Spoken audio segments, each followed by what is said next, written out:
Estão me escutando bem, gente? Inclusive é bom para eu já fazer um testezinho aí de som, para ver se está tudo ok, vocês me dão um retorno. Oi, que bacana, olha aí.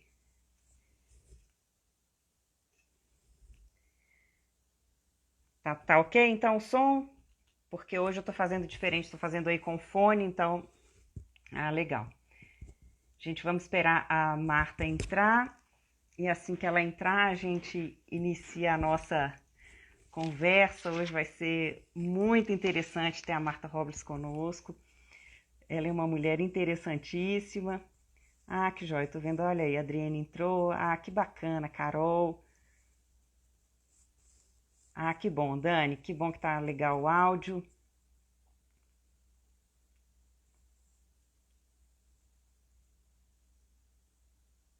A Isadora. A Dani, que bacana, só gente legal aí nessa live, vai ser melhor ainda por isso.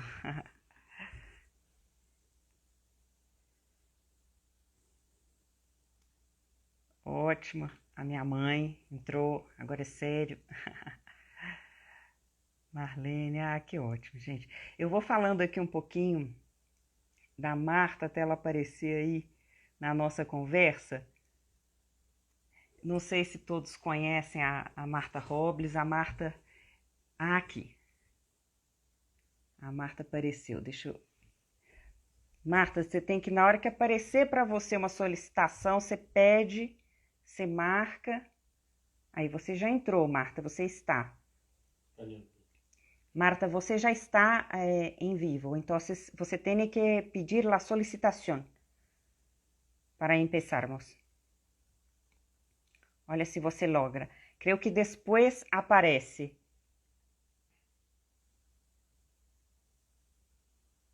Se você não lograr, Marta, você pode sair e volver. Então, assim vai aparecer a mensagem para que você haga uma solicitação para mim, para que assim eu pueda aceitá-la e empezamos. E você aparece por acá também.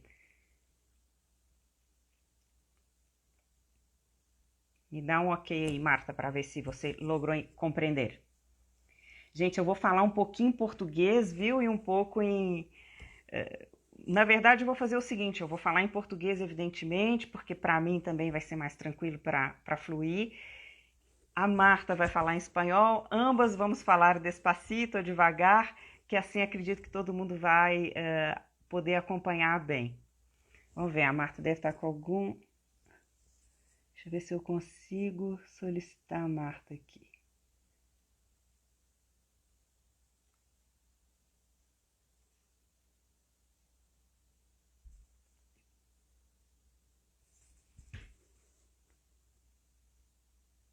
Que legal, Juliana entrou.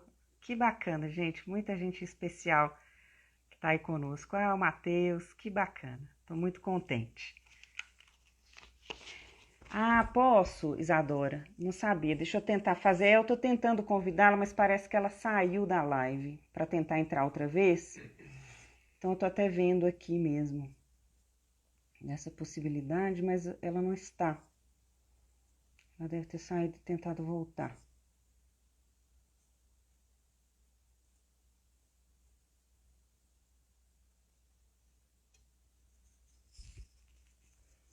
Agora sim.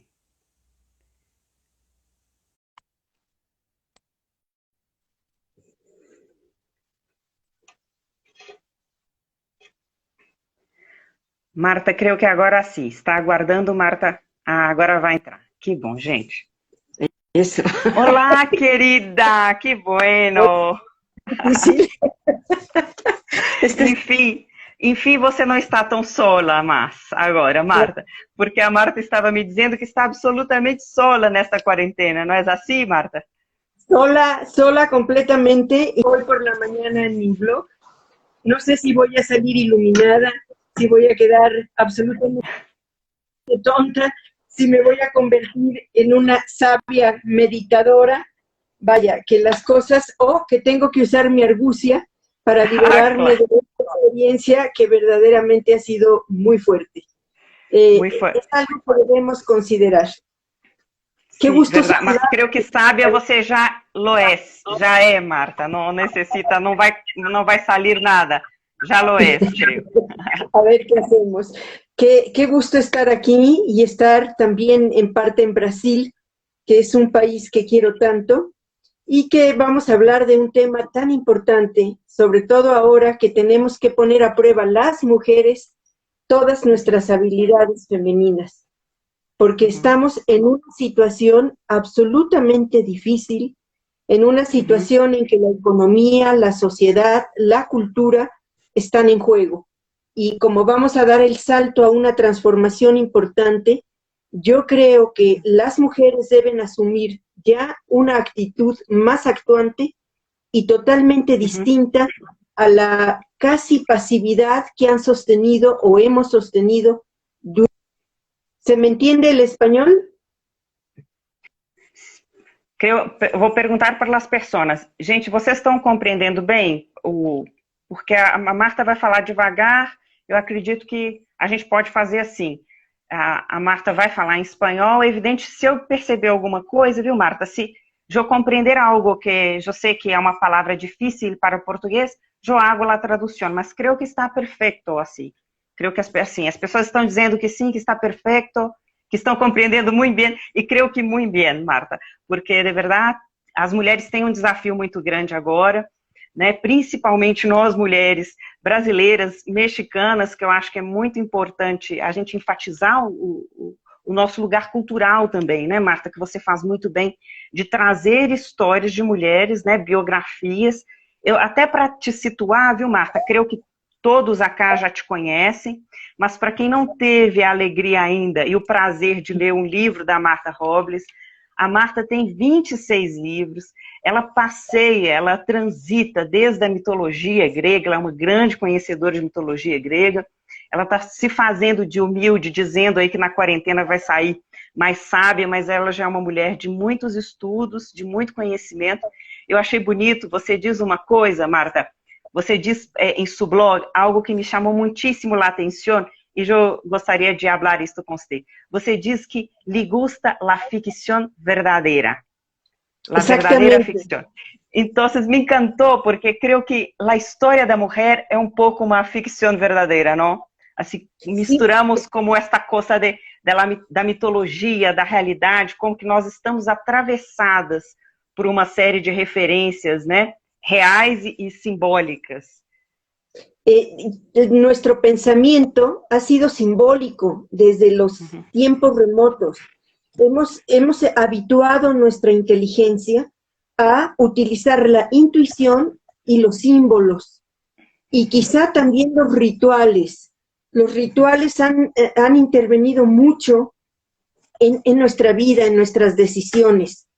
Quizá por eso explica que nuestros países, los países del continente americano, por influencia de la colonia, por influencia europea, hayamos asumido una religiosidad basada en los símbolos. Pero nuestra religión en América era estrictamente metafórica, es decir, nuestra mentalidad fundamental depende de los mitos. Nuestra interpretación del mundo se basa en mitos. Y por eso, ahora, si nosotros regresamos a esa lección básica de inteligencia, vamos a entender, por ejemplo, por qué Sherezade, para hablar ya de la argucia, puede librarse de la muerte y puede librarse de que le corten la cabeza, porque acude al uso de la palabra. ¿Qué es lo que hace Sherezade? Sherezade se da cuenta de que no hay ninguna mujer en el reino o en esta parte del mundo árabe que se libre, porque tiene un califa que es un hombre insatisfecho y que es un hombre que no sabe qué hacer con su angustia. Y ella discurre algo que la libre a ella y que la libre a las demás de la condena de ser decapitada. ¿Cuál es, en este caso, la argucia? ¿De qué se trata esta habilidad? Se trata de usar la palabra para engañar la intención del califa. Esto es muy importante. O sea, tú haces algo verdadero con la intención de que el engaño del otro parezca también verdadero, y ni una cosa ni la otra lo es. Es el arte del engaño. O sea, este engaño con una intención. ¿Cuál es la intención de la argucia? Librarte de algo que te amenace.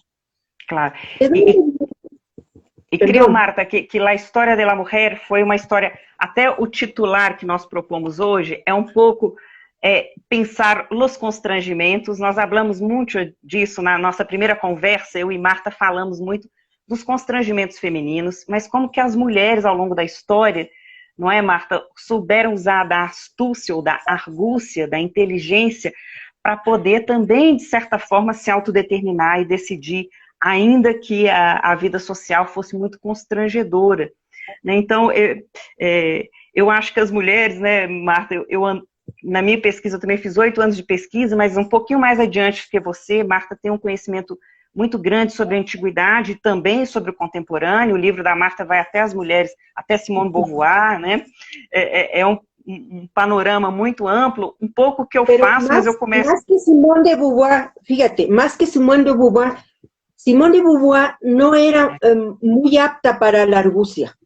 En realidad, quien más empleaba la argucia era Marguerite Yourcenar, por ejemplo. Remedios Varo en la pintura. María Zambrano en la filosofía. O sea, esa forma de argucia es la que me interesa. ¿A qué me refiero? Que la argucia es el arte del engaño. El arte del engaño es hacerte creer a ti o al contrincante que tú vas por el camino equivocado, pero en realidad estás cumpliendo tú estás cumpliendo una intención para llegar al lugar en donde nadie te espera. É o inesperado. E é verdade, as mulheres souberam usar e subverter muitas vezes lá até mesmo o constrangimento que serão delas, né? Por exemplo, eu começo trabalhando com as bruxas e você trabalha um pouco com a Circe, Marta. A gente pode até falar um pouco de Circe. No solo, fíjate, no solo las brujas. En Grecia, y Aristófanes nos da la obra de teatro Lisístrata, que seguro conocen. ¿Qué ocurre? Que los hombres se van a batallar, los hombres se van a la guerra y el pueblo se queda absolutamente en manos de mujeres. Cuando el pueblo se queda en manos de mujeres, se dan cuenta que hacen falta los hombres, no solo para trabajar la tierra, manejar los rebaños y sacar adelante todo aquello que las mujeres no hacen. ¿Y qué hacen las mujeres? ¿Qué discurren las mujeres cuando se dan cuenta de que sus hombres no solo se van, sino que se van en busca de otras esclavas, de otra realidad en donde ellas no entran? Las mujeres, Lisístrata en particular, discurren una huelga sexual.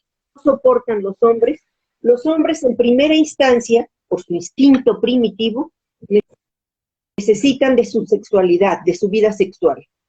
La artimaña femenina fue ponerse en huelga de relaciones sexuales para que el hombre en su necesidad conceda lo que ellas necesitan. Es decir, que ya no vayan a la guerra. Terminar la guerra y dejarlos. Claro. A negociación. Exacto. Este recurso que acudes a una situación aparentemente sin sentido, cobra sentido cuando cumples el engaño. Es decir, si tú logras triunfar en tu artimaña, vas a dar un cambio radical en tu situación primera. Y esto te va a liberar, allí viene el concepto de libertad, te va a liberar de una situación que te ataba y te mantenía en sujeción. Otra cosa que habíamos hablado en la conversación anterior, el caso de Metis. Metis es la inteligencia pura. Metis es la artimaña, Metis es el ingenio, la argucia, la sabiduría femenina por excelencia. Cosa principal en toda la mitología griega. ¿Por qué? Porque no solo es la madre de Atenea, sino que es la que este saber femenino concentra dos cosas que tenemos todas: la capacidad de aplicar el engaño y la capacidad de persuadir o convencer al otro por tu habilidad de manejar el conocimiento. Perfeito. Sí. Não, Marta, sim, acho perfeito. Creio que Metz é uma referência belíssima para compreendermos esta astúcia feminina. E uma coisa que eu queria pontuar, Marta, assim, na história da mulher, é porque há algumas historiadoras que pensam o silenciamento feminino, e eu acho que é muito interessante a nossa conversa hoje para a gente trazer também para as pessoas que é evidente que há esses constrangimentos todos da mulher desde o casamento, que ela é obrigada a se casar com um homem que talvez ela não escolheu. A maternidade foi um constrangimento e uma obrigação na história feminina. Então a mulher sofreu uma série de constrangimentos, o lugar doméstico da mulher, toda uma pedagogia familiar. Então, ou seja, a mulher ela foi constrangida, né, a liberdade, ou seja, as decisões dela sempre tiveram muito limitadas, né, Marta? E é interessante a gente observar como que é evidente que a gente está falando de astúcias individuais de mulheres que de alguma forma nunca estiveram silenciadas. Então, o que é interessante pontuar é que muitas historiadoras partem de um certo princípio de que há um silenciamento e uma apaziguação da mulher durante a história. Eu acho que é interessante os exemplos que nós estamos trazendo, tanto de Metz, você está trazendo alguns exemplos literários, a gente pode ir para alguns exemplos mais concretos depois, de como as mulheres individualmente, com sua astúcia individual e sua inteligência, souberam, dentro dessa margem muito estreita de decisões que eram possíveis socialmente, elas conseguiram romper e tomar algumas decisões, né? E aí eu fico pensando, Marta, por que, né? Eu falo assim, as mulheres sempre foram muito temidas pelos homens. Eu queria até que a gente refletisse sobre isso, né? As mulheres sempre foram, elas causaram um determinado temor. Por que há essa tentativa tão extrema do controle feminino, né? Eu fiquei pensando um pouco na minha pesquisa, na minha trajetória de pesquisa desde a Idade Média até a modernidade, que as mulheres que salvavam vidas, as mulheres que sabiam, né, que você está falando do conhecimento, e as mulheres que tentavam ter prazer, ou seja, são três coisas que sempre causaram muito temor ao homem. Ele tentou o tempo todo criar controles, mas teve muita dificuldade nesses controles também, né, porque a mulher sempre soube, de alguma forma, sair desse constrangimento também, né, através da astúcia, do que foi possível naquele momento, até a gente legitimar uma liberdade socialmente, né, porque eu acho que a liberdade foi sendo conquistada, né, ao longo do tempo. Sí, pero la cuestión del poder es un tema muy difícil. Evidentemente los hombres han controlado a las mujeres porque es la parte de una situación de poder, es la historia del poder. ¿Y por qué viene esta confrontación entre hombres y mujeres? No es solo una rivalidad de género, es también una cuestión de dominio, porque la mujer no se bate cuerpo a cuerpo. Porque los términos griegos, por ejemplo, para valentía, para valor, vienen del nombre en griego del miembro femenino, del pene. El valor viene de virgus, que es la valentía, el valor que significa que el hombre, por el hecho de tener pene, puede enfrentarse cuerpo a cuerpo y puede batirse con un contrincante por la fuerza. La mujer no tiene pene. Al no tener pene, considera el hombre desde la antigüedad que no puede luchar en los mismos términos. Por lo tanto, será que não, Marta? Será que não? Porque, por exemplo, Circe... Vou te provocar um pouquinho agora, Marta. Você vai me dizer, você vai me responder, porque você tem uma descrição que eu acho fantástica da Circe. Porque a Circe é uma mulher que nenhum homem poderia enfrentar. O único que conseguiu enfrentar Circe foi Ulisses. O único. Todos os demais caíram em sua astúcia, em sua sabedoria de saber produzir venenos, produzir... Y ella con su seducción y su sabiduría era la única. Como la mujer romana. Es decir, la mujer ¿Qué hace Circe? Ya que citas a Circe. Circe no puede batirse. Circe es una hechicera, es una diosa hechicera que tiene el habla humana. Es la única diosa dotada con habla humana porque su madre es humana. Los hombres que llegan a su isla, a la isla Aurora o isla de Ea, ella los seduce.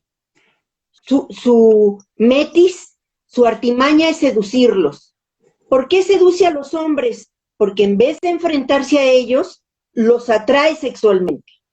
Y al atraerlos sexualmente, ellos ceden porque se quedan encantados sexualmente, y entonces ella, para someterlos, los convierte en cerdos. Fíjate qué imagen tan tremenda. Circe convierte a los hombres en cerdos. Si nosotros aplicamos esta metáfora, ¿qué hacen tantas mujeres con un uso dramático de su dominio o de su capacidad de seducir? Convierte al marido, al amante, al amigo, metafóricamente hablando. Y ahí es donde nosotros tenemos que considerar el uso de la metis, hasta dónde puede llegar. Tu artimaña. Sí, sí, Creo que aí tem um limite, né? Assim, creo que aí temos que contextualizar um pouco as coisas, Marta, porque creio que você me disse uma coisa muito bonita, eu vou já adiantar aqui, porque eu achei muito bonito o que você me disse na nossa primeira conversa, e que me deixou pensando muito, porque eu trabalho em um determinado momento com as cortesãs italianas, e como que as cortesãs italianas tiveram muito poder e liberdade, inclusive, de ter conhecimento. Então eu trabalho um pouco com a Verônica Franco, que é uma mulher que conhece mitologia grega, ou seja, exatamente por elas estarem à margem da sociedade e terem que se preparar para receber grandes nobres, né, grandes reis e homens da sociedade, elas são mulheres que são autorizadas socialmente, o que nenhuma outra mulher era, a ter conhecimento. Ela publica livros, ela entra para a Academia de Letras de Veneza, que era muito prestigiosa, ou seja, é uma mulher que consegue uma liberdade a um preço muito alto, né, o preço do corpo, o preço da prostituição. Mas naquele momento, eu acho que aí a gente tem que ir contextualizando, né? O que era possível. Eu acho que as mulheres foram tentando usar sua liberdade naquilo que era possível naquele determinado momento, né? Então, era importante a gente ver o que era legitimado socialmente, o que elas, de fato, conseguiriam fazer. Ainda que, aí eu vou adiantar o que a Marta me disse, que eu achei muito bonito, muito forte, ela diz, quando a mulher usa a mete sexual, a gente perde a civilidade, a gente perde a possibilidade civilizatória de fazer uma mudança verdadeira, produzir uma liberdade, uma autonomia, uma autodeterminação verdadeira, que ela só é possível através, talvez, do conhecimento, né, e de outros lugares que não a sexualidade. Claro, claro. Esa es la gran conquista. Esa sería la gran conquista de nuestra cultura y de nuestra civilización. Si nosotras podemos transitar de una seducción que no sea sexual hacia una persuasión que es de tipo intelectual, que es de tipo razonable, el mundo estará dando un cambio, un salto, y en esto la mujer como dadora de vida está también convirtiéndose en guardiana de una naturaleza que está en riesgo. La mujer nunca antes había tenido esta conciencia de defensa de la naturaleza y de la vida. Al margen de la lucha por el aborto, al margen de la lucha por los feministas, al margen de todas las versiones en pro de la equidad y de la igualdad, que ahora ya son tantas que hay que ponerse de acuerdo para ver qué de equidad estamos hablando. Es verdad. No es hablar de un derecho esencial, el derecho a la vida y el derecho a la defensa de la inteligencia y a la libertad. Es decir, la mayor parte del mundo y del mundo femenino hoy, de los 7,000 u 8 personas que hay en el mundo, la mitad siendo mujer, la gran mayoría carece de derechos y tiene que utilizar argucias, no siempre muy claras, para poder sobrevivir, ya no librarse.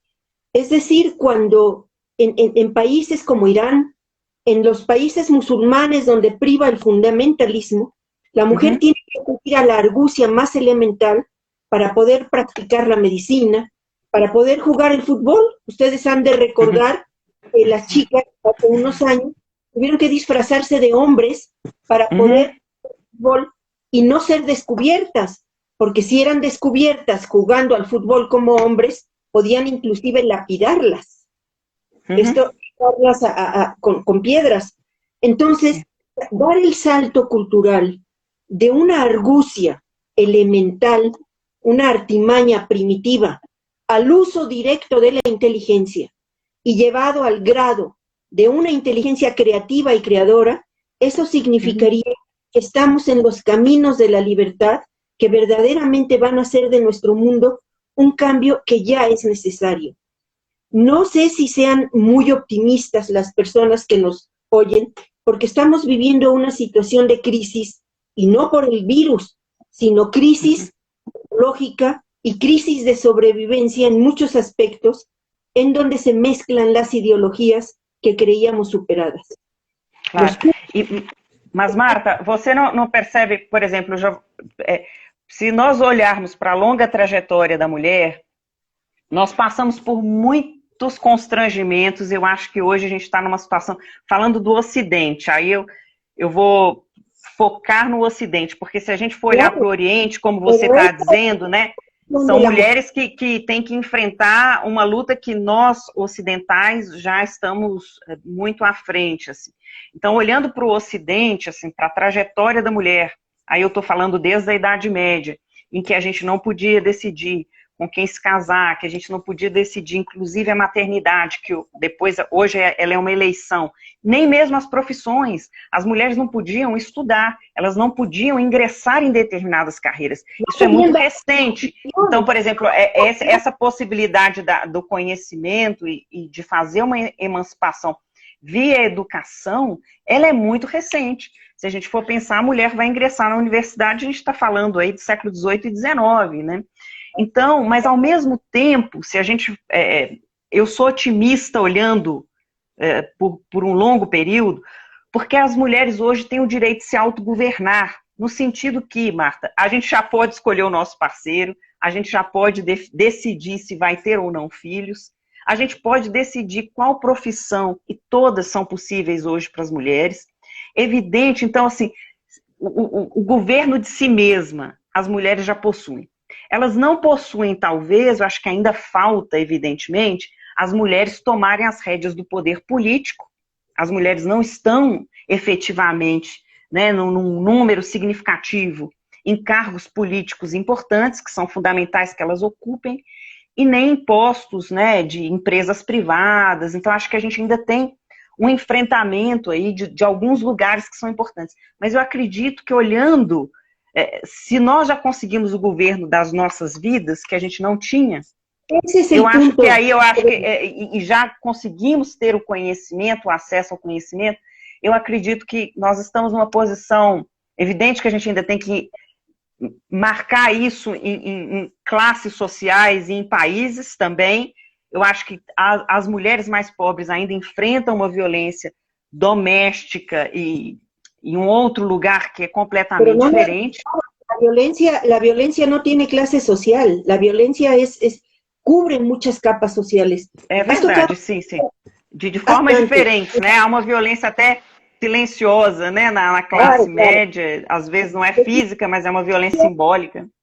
Claro. Decía Sor Juana Inés de la Cruz que sí, me encanta. El conocimiento hace a la mujer naturalmente desobediente. Lo único que te va a hacer rebelde, crítica y desobediente es el conocimiento. Si no existe educación mínima suficiente, tú no vas a poder desarrollar ninguna posibilidad que te conduzca hacia la libertad. Porque el conocimiento, Isabel, te da alternativas para elegir. El drama de la ignorancia es que tú tienes muy poco donde escoger. El conocimiento te pone alternativas para ir hacia situaciones de mayor libertad. Tu única ignorante, una persona, un indígena, una mujer que vive en una comunidad indígena, no puede ser libre, tenerse a los ritos y al mandato tribal, y al mandato del grupo, porque sus alternativas son casi nulas. Por eso sus artimañas, por eso su arte de engañar es muy poco. Lo que hace una mujer indígena en un pueblo de México como Oaxaca, para ver si sus hijos pueden ir a la escuela a pesar del padre y a pesar de los hombres del pueblo, son trampitas, pero no la van a liberar a ella. Quizás si triunfa, van a poder dar una mejor situación a los hijos. Pero es tan enajenante la ignorancia que lo primero que cierra son posibilidades. Tú no tienes alternativas. Por eso es tan importante lo que dices, y hay que acentuarlo. La libertad comienza contigo. La libertad comienza en tu capacidad de elegir lo posible, no lo que quieres. Tú no vas a elegir lo que quieres, vas a elegir lo que quieres. A liberdade, Marta, por isso que eu estou enfatizando, ela não tem um caráter... Vamos só explicar direito o que eu disse, assim. Eu acho que tem um lado que é individual, evidente, que é a escolha, mas tem um lado que é social, percebe? Tem momentos que a sociedade não oferece essas possibilidades, elas são cada vez mais estreitas. Eu acho que foi uma conquista muito longa das mulheres ocidentais, delas irem conquistando passo a passo cada coisa, né? Se a gente for pensar, as mulheres burguesas foram as primeiras a viver a primeira revolução sexual, de poderem escolher o seu marido no século XVIII, né? Para mim, essa foi a grande revolução sexual, antes dos anos 60, que todo mundo diz que a revolução sexual está na pílula. Eu falo, ela veio antes, ela veio quando o casamento deixou de ser uma eleição exógena, ou seja, para atender interesses políticos, arranjos, para ter uma função em si mesma, ou seja, né, para as mulheres se casarem por afeto. Ainda que elas conquistaram o casamento e não conquistaram o divórcio, ou seja, a porta de entrada e não tinha da saída. Né? Então a mulher teve todo um drama, que Madame Bovary, eu acho que do Flaubert, eu acho que é um belíssimo exemplo literário dessa impossibilidade feminina, né? Ou ela vai viver ficcionalmente... Un paréntesis. Claro, claro. De Madame Bovary. En la enajenación, la atadura de Madame Bovary no le deja más posibilidad que fantasear una realidad que la lleva a la muerte. Y en su incapacidad de elegir algo que la libere, elige, pero elige mal, porque elige al amante que la va a llevar a la muerte.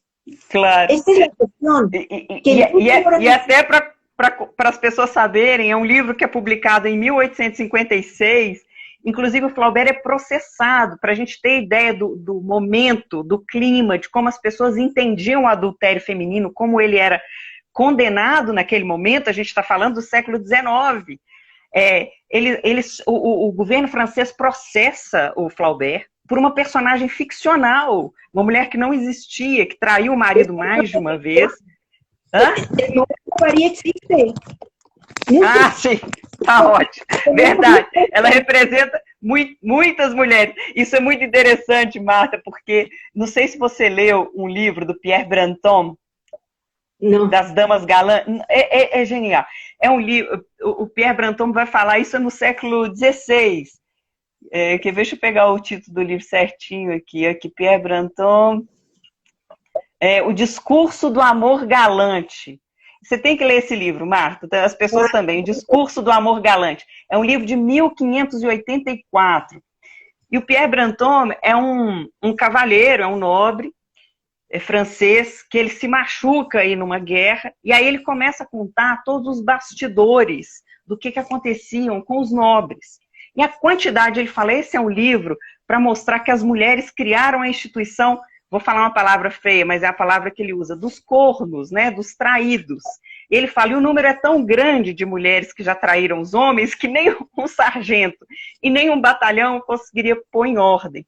Então ele vai dizer de uma liberdade, até que as mulheres usavam a própria cortina do casamento, e o que a gente chama de cavalheirismo nada mais é do que a traição mesmo, um pouco consentida na corte, né, que era uma sociedade de aparências, então que a mulher podia ser casta, desde que tem até um provérbio latino que fala, se não casta, ao menos discretamente, ou seja, que as mulheres sejam discretas na traição. Então, para mostrar assim, que aquela mulher que se casou sem vontade, né, casou com uma pessoa forçadamente, com um parceiro que ela não escolheu, né, como que ela vai usar a traição para poder fazer a experimentação sexual, né? Num momento, contextualizando, eu estou falando aí do século XVI, em que a ideia de Maria, da virgindade, da castidade, era a norma, né? A Marta, inclusive, fala muito de Maria, tem um trecho aqui bonito no livro que você descreve Maria, o Concílio de Éfeso, né, em que vão tentar construir toda a ideia da virgindade, mas ainda assim, ou seja, a despeito disso, as mulheres têm desejo, têm uma sexualidade, né, consomem inclusive pornografia. Eu vou trabalhar lá com algumas imagens, não sei se você conhece também, Marta, do Pietro Aretino, que são que é vou até mostrar aqui, espero que não tenha crianças, vou até pedir para, se minha cunhada estiver com minha sobrinha, tirar da live, porque eu vou mostrar imagens fortes. Mas olha que interessante, eram imagens que o Brantôme diz que as mulheres consumiam muitíssimo, que as damas eram grandes consumidoras. Num período em que falar de sexo era um tabu, né, em que a imagem de Maria, a virgindade, ou seja, as mulheres usavam as imagens para fazer o aprendizado sexual, porque elas não podiam falar isso com ninguém.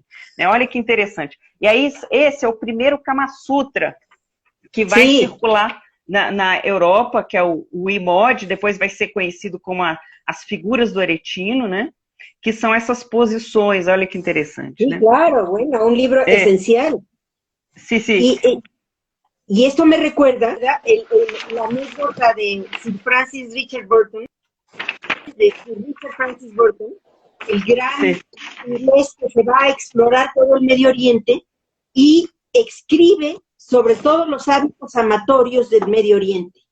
Y se convierte en el primer traductor de Las Mil y Una Noches y el gran traductor del Jardín Perfumado, el otro libro de todas las costumbres amatorias de Oriente. Tanto es así que su mujer, que es una orientalista, una de las primeras que hay en Inglaterra, pero muy religiosa, por envidia o por el conservadurismo, quema sus diarios y quema su obra. Es algo trágico, pero quedan muchas cosas de Richard Burton, el explorador. Lo primero es el valor que se le asigna a la virginidad. Y esto hay que acentuarlo. El gran comercio, el gran precio que tiene de poder la mujer es su virginidad. Cuando la mujer pierde cuando es virgen puede negociar y puede exigir, porque es un valor insustituible. Cuando la mujer pierde la virginidad, pierde esta significación y este valor que tiene en la sociedad. Y aquí viene el concepto de las brujas que tanto te agrada. En la medida que tú vas gastando tu sexualidad a través de la maternidad y con los años, no solo vas perdiendo frescura, sino que vas perdiendo una posición de prestigio en la sociedad hasta convertirte en algo que es repudiado como la brujería, que tiene dos acepciones. La brujería es la mujer, la bruja, que conoce suficientes secretos como para resolver problemas que otros no resuelven. Es decir, es la que administra el secreto. La bruja sabe cómo decidir e administrar secretos. Marta, eu tenho uma definição menos poética, para as bruxas.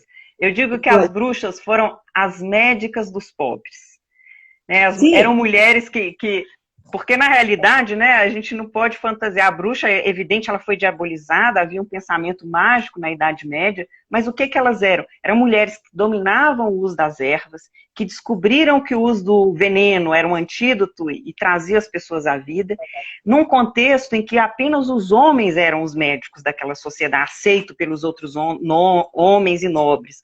Ou seja, as mulheres elas vão cumprir um papel nas comunidades rurais muito importante e elas vão incomodar. Você disse uma coisa importante, Marta, um pouquinho adiante, sobre essa luta de poderes, que no final das contas não é uma luta de corpo a corpo, é uma luta por reconhecimento e disputas de poder. Então, na verdade, as bruxas vão incomodar a Igreja Católica exatamente porque elas vão trazer uma opção salvacionista. A gente está falando num contexto da peste negra. La bruja tiene el poder de curar y el poder de matar. El poder es como la palabra. Perfecto. Es como la palabra.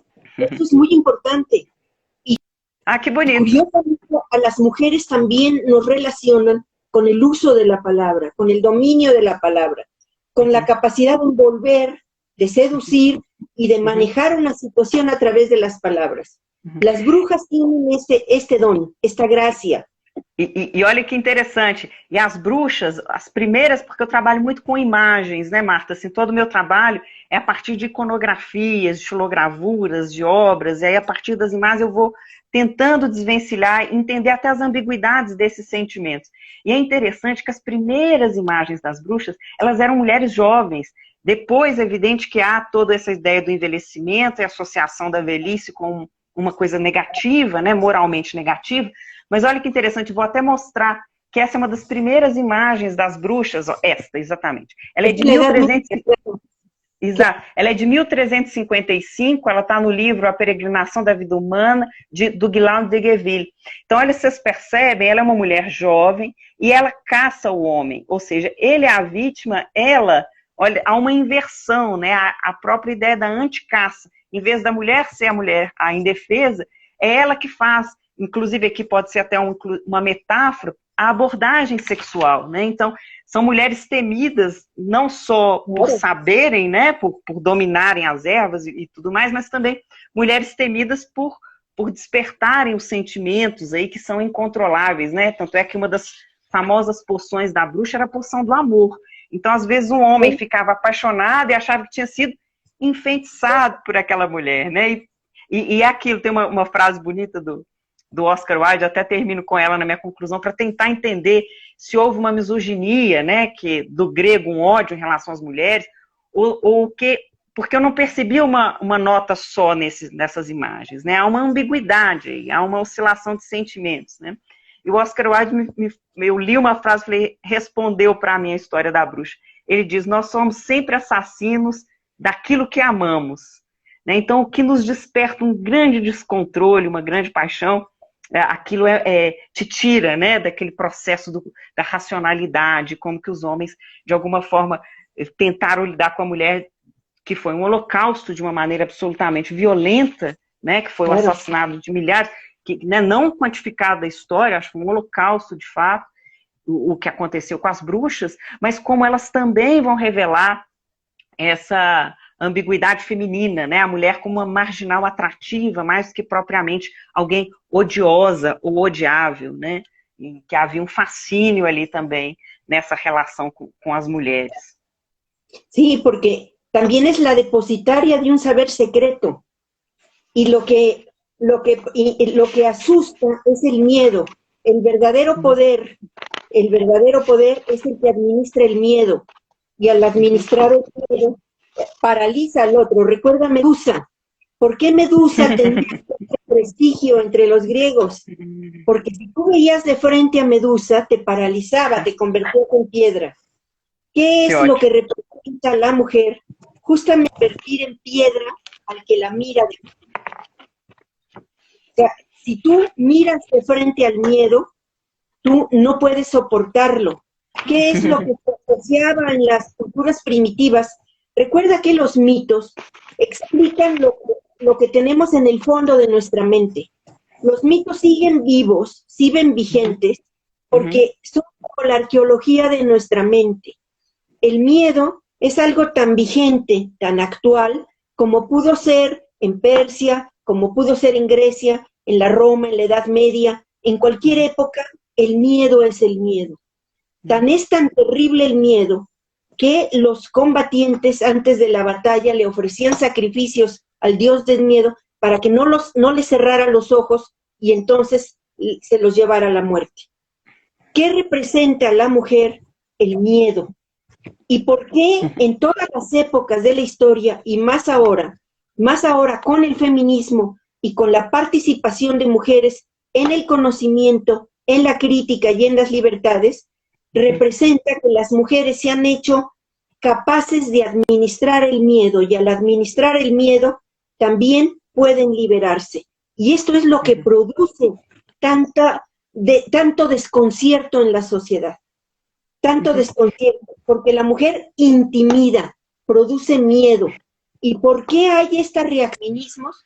Porque las mujeres, como Medusa, si se nos ve de frente como mujeres con inteligencia, con talento, con capacidad creadora, con ejercicio de nuestras libertades, con capacidad de decidir, somos mujeres que causamos miedo.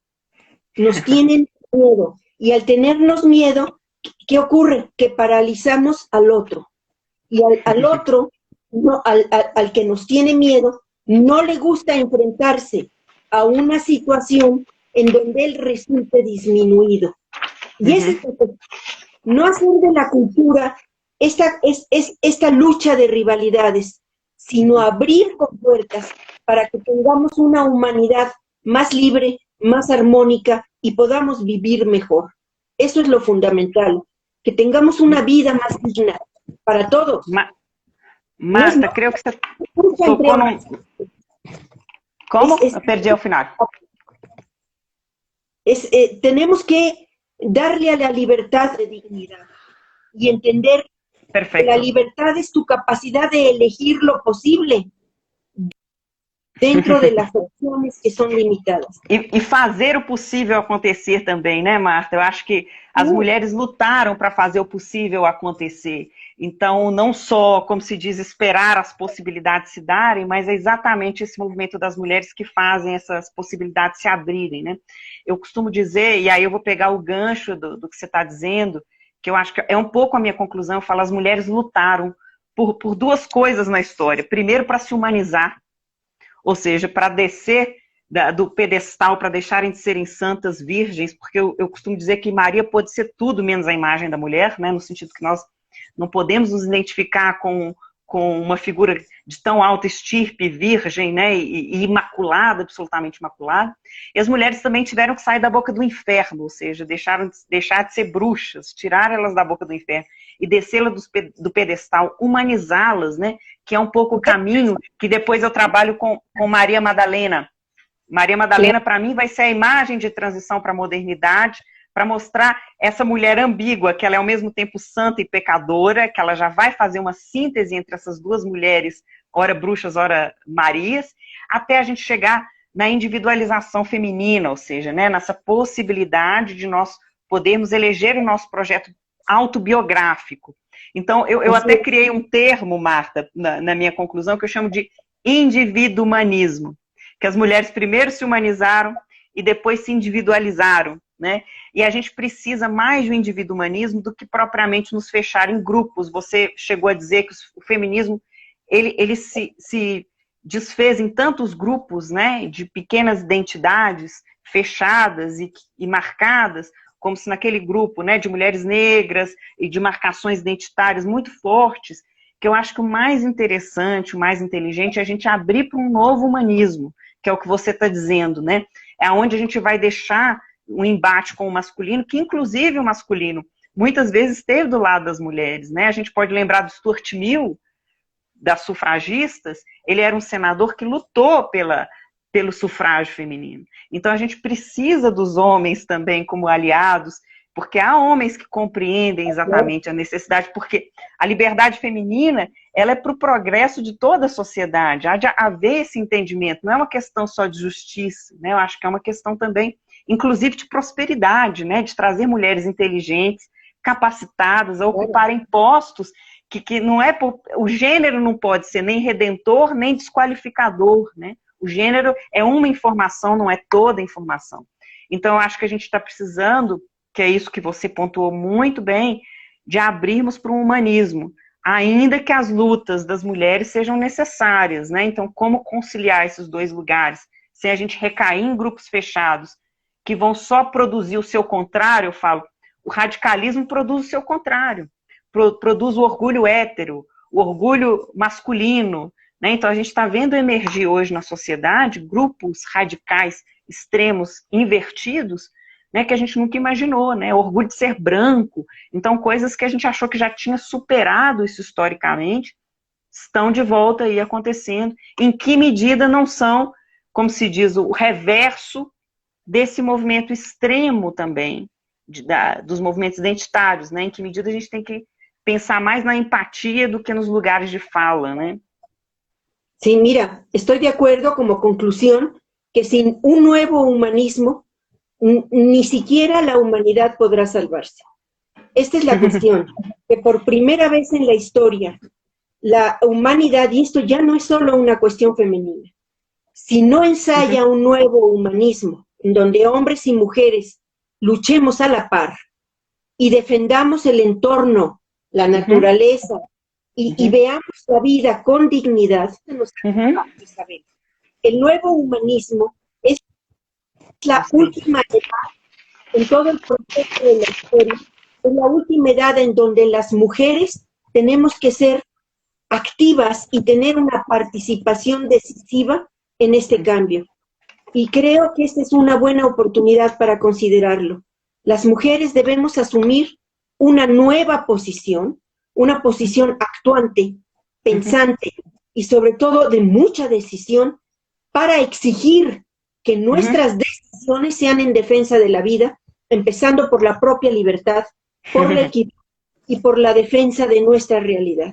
Esto es lo fundamental. El nuevo humanismo es el término. El nuevo humanismo. Y no es religioso, porque el humanismo laico tuvo que ver con la religión. Nosotros ya no podemos depender de las religiones, no podemos estar supeditados a mandatos divinos, no podemos estar a exigencias pecaminosas y no podemos estar tampoco aceptando sanciones que nos manden al infierno o a la gloria. Funciona una sociedad de premios, pensas y de castigos. Ahora tenemos que ser racionales y tenemos que ir en pos de una vida digna. La dignidad tiene que ser la esencia de un nuevo humanismo y no puede haber dignidad sin la presencia femenina, sin la libertad femenina. Marta, querida, que lindo escutar isso, divino. E Marta, justo, estamos como que terminamos. Temos solamente 5 minutos, eu quero encerrar. Passou muito rápido, 1 hora e como que... Y en dos lenguas, qué difícil. He procurado hablar despacio, pero se entiende muy bien. No sé ustedes si me hayan entendido. Aquí. Espero que me hayan entendido algo. Y ojalá tengamos otros encuentros próximos en donde las personas que nos acompañan también puedan participar y darnos sus opiniones. Gracias, Perfeito. Isabel. Estão subindo muitos corações aqui, Marta. Creio que as pessoas gostaram muito da charla, da conversa. Chidas. Com tantos corazones. Que lindo, que lindo. Querida, muitíssimas graças. Depois vou ver as perguntas, porque não deu tempo de mirá-las, porque nós outras nos envolvemos aqui na conversa, e creio que esse era o objetivo também, mais do que a gente abrir. Mas quem sabe... Marta, hacemos outra vez. Se você quiser, podemos fazer uma nova charla, porque foi divino e creio que não esgotamos. Eu havia preparado muitíssimas coisas, imágenes para... Pero nada. No podemos preparar nada, porque tenemos mucho que decir. Isabel, tenemos que decir y sabemos cómo decirlo. Divino, me encantou isso, Marta. Sim, a liberdade está na linguagem, né? Ela é a revolucionária. E temos o que dizer. Não é uma comunicação pela comunicação. Por eso, la palabra es lo que nos libera. La palabra es lo que es la base de la libertad. Por eso la gente que no tiene palabra no puede defenderse ni acceder a la justicia. La palabra es esencial. Muchísimas gracias. Linda. Querida, Graças a você. Sim, que nos acompañaron. Linda sim. experiencia. Hasta Também la foi siguiente. lindo para mim. De verdade, foi divino. Graças, querida, por esse momento lindo. Gracias, querida, y hasta la siguiente. Até, tchau. Tchau, gente. Chao, chao, chao.